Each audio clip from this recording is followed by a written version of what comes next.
అస్సలాము అలైకుం వరహ్మతుల్లాహి వబరకాతుహు. అనంత కరుణామయుడు అపార కృపాశీలుడు అయిన అల్లా పేరుతో ప్రారంభిస్తున్నాను.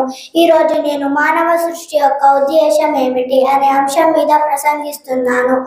మానవ జాతి సృష్టి యొక్క ఉద్దేశం ఏమిటి అని చిక్కు ప్రశ్న ప్రతి మానవుడికి తన జీవితంలో ఎక్కడో ఒక చోట ఎదురవుతూ ఉంటుంది. ఏదో ఒక సందర్భంలో ప్రతి మానవుడు నేను ఎందుకు జీవిస్తున్నాను, దేనికోసం నేను ఈ భూమిపై వచ్చాను, నా జీవిత లక్ష్యం ఏమిటి అని తనను తాను ప్రశ్నించుకోవడం కూడా జరుగుతుంది.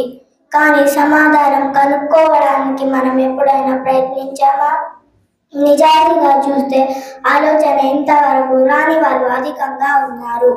మానవ జాతి సృష్టి యొక్క ముఖ్య ఉద్దేశాన్ని గురించి ఆయన ఖురాన్లో ఇలా తెలుపుతున్నారు. వమా ఖలక్తుల్ జిన్న వల్ ఇన్స ఇల్లా లియఅబుదూన్. అంటే దీని అర్థం, నేను జిన్నాతులను మానవులను సృష్టించినది వారు నన్ను ఆరాధించడానికి మాత్రమే.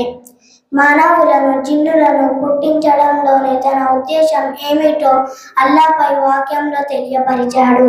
మనమందరం తనను మాత్రమే ఆరాధించాలని, తనకు మాత్రమే విధేయత చూపాలి అన్నది ఆయన అభిమతం. అయితే దానికోసం ఆయన మనుషులని కానీ జిన్నులని కానీ కట్టుబానిసలుగా చేసుకోలేదు. వారి స్వేచ్ఛ స్వతంత్రాలను హరించలేదు. ఒకవేళ అది కనుక అయి ఉంటే మనుషులు జిన్నులు తమకు ఇష్టం ఉన్నా లేకపోయినా దైవ ఆరాధనకు కట్టుబడి ఉండేవారు. కానీ అల్లా వారికి స్వేచ్ఛ ఇస్తూనే తనను ఆరాధించమని కోరాడు. వారి పుట్టుకలోని పరమార్థాన్ని వారికి ఇక్కడ జ్ఞాపకం చేశాడు. ఈ పరమార్థాన్ని విస్మరించిన వారికి పరలోకంలో ఎదురయ్యే పరాభవాన్ని గురించి కూడా హెచ్చరించాడు.